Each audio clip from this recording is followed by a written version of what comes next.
Victorious Youth Movement, please. Thank you, Vice President. We stress the Vienna Declaration and Program of Action, where it states that all people have the right of self-determination. Tamil peoples in Tamil homeland are living under the military occupation. The execution of Prevention of Terrorism Act has led to the discrimination of the ethnic Tamil communities. The government of Sri Lanka is working toward replacing the PTA with the counter-terrorism bill, which Human Rights Circle deems as sever the existing law. Since last November 2019, the Rajapaksa family take against power in Sri Lanka, and they continue their discrimination policy against Elam Tamils. As witnessed the recent nomination of military personnel on Archaeology Department of Eastern Province. Mr. President, to resolve Tamil occupation and the militarization of Elam Tamil, we urge the UN Human Rights Council and the OHCHR. We call on the Council to urge the government to grant the inherent right of the self-determination to the Tamil people of the North and East. Thank you. Pour les victimes du monde. Madam Vice President, this statement is released on behalf of 24 ECOSOC accredited NGOs and more than 3,000 NGOs. We have strongly condemned the formation of the two presidential task force in Sri Lanka on 4th of June 2020, that it is a serious escalation by the President to militarize the activities of the state in the name of national security and as a response to the pandemic. Sri Lankan structural genocide is ongoing, and it appears exclusively Sinhalese and includes suspected war criminals, while emphasizing this move further reinforces Sri Lanka's ethnocracy with the backing of the President and Prime Minister accused of genocide against Elam Tamils. It will exacerbate the existing militarization and state-sponsored colonization of the Tamil-dominated northeast, breeding further tension and instability in the region. His appointment of war criminals to lead the task force reiterates his absolute disregard for international calls for accountability for the mass atrocities committed against Tamils in 2009.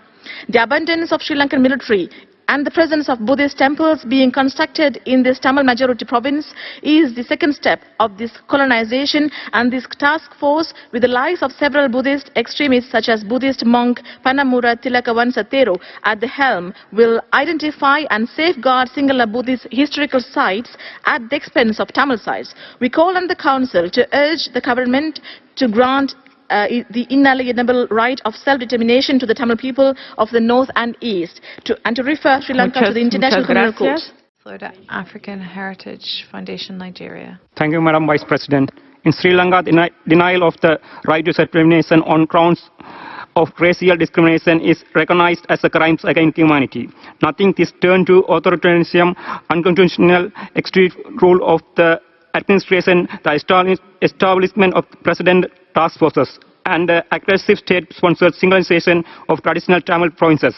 Whilst Parliament has been prevented from convening, the Rajapaksa administration has bypassed democratic checks and established all singular task forces which are headed by accused war criminals. Since coming to power in November, President Rajapaksa has established 7 president task forces which bypass parliamentary scrutiny. These task forces have been widely criticized by civil society actors and human rights activists, as they are extraordinarily broad and they have vacuum power, many of which overlap with existing civilian agencies. This raises concerns over transparency and accountability, as challenging the decision of the task force increasingly difficult. The appointment of the separate task forces to manage archaeology heritage in the eastern province has also given reason to further concerns. This task force is also headed by an all-singular committee, as well as many military figures accused of war crimes. The only religious leaders on the task forces are Buddhist monks, which are a record of promoting aggressive state-sponsored singularization in Ringomala district at the expense of the... Solidarité internationale pour l'Afrique, please. Sure.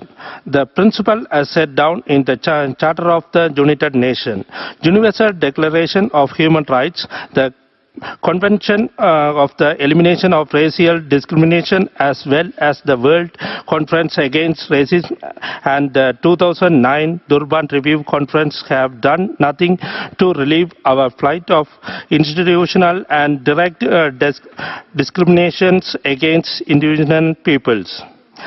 Paragraph 5 and 6 of the Durban Review outcome, the document called upon the state to create a political will to address colonialism and the foreign occupations. Your word mean nothing is you sitting on the panel. Don't make the recommendation to address this discrimination against the indigenous peoples, especially those of who are denial self-determination on ground of racial discrimination. The right of non-discrimination is so politicized that the Human Rights Council doesn't have the process in addressing serious crimes such as crime against humanity or gross human rights violation based on the racial discrimination, especially related to the right of the peoples. We call on the Council to urge the government to grant the intermittent right of the self-determination to the Tamil peoples of the North and Muchas East. gracias. Thank you. I give the floor to ABC Tamil, please. La déclaration de Vienne.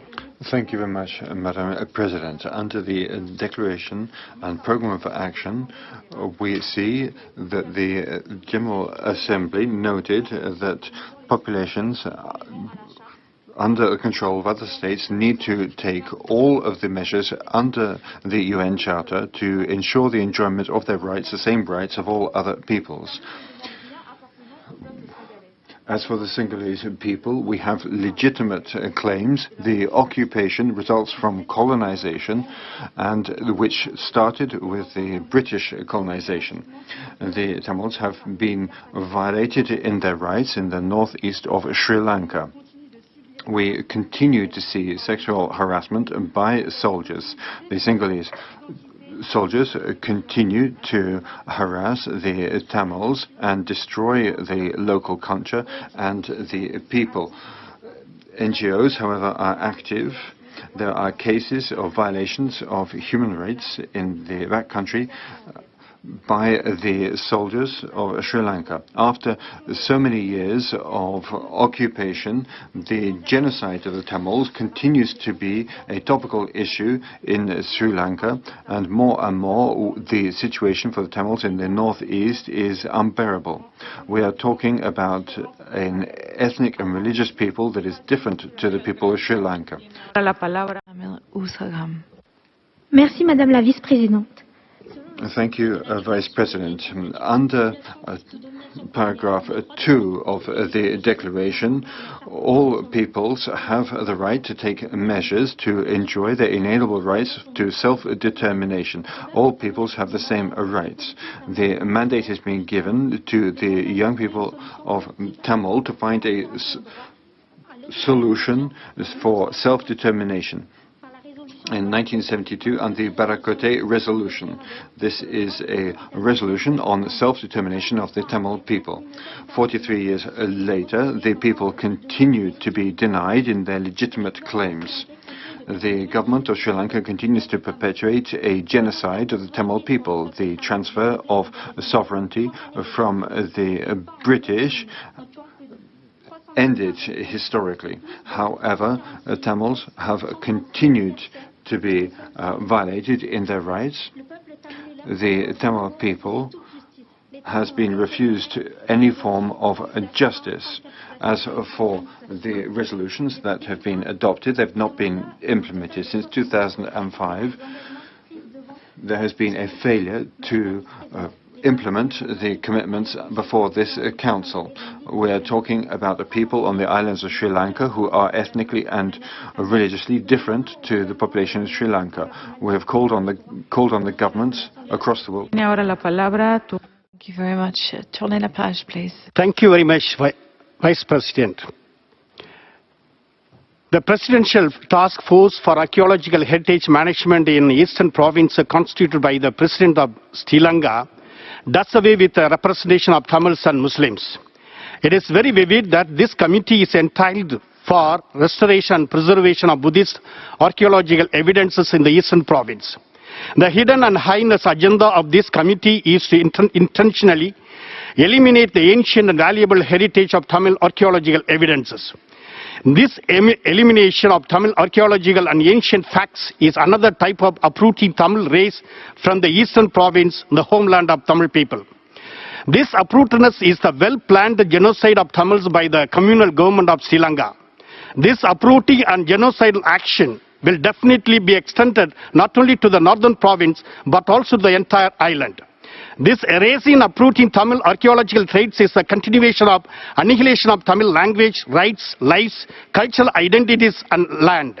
This brutal genocide is against the spirit of eco-human rights that is a source of inalienable rights of any creatures in the world. The archaeological evidences are the life-giving source of Tamil existence and their rootedness. In the words of Professor Dr. Badmanathan, the prominent professor of the Archaeological Department of Jaffna, the UNO Council for Human Rights has the responsibility of saving the Tamils from formation of unitary and forced...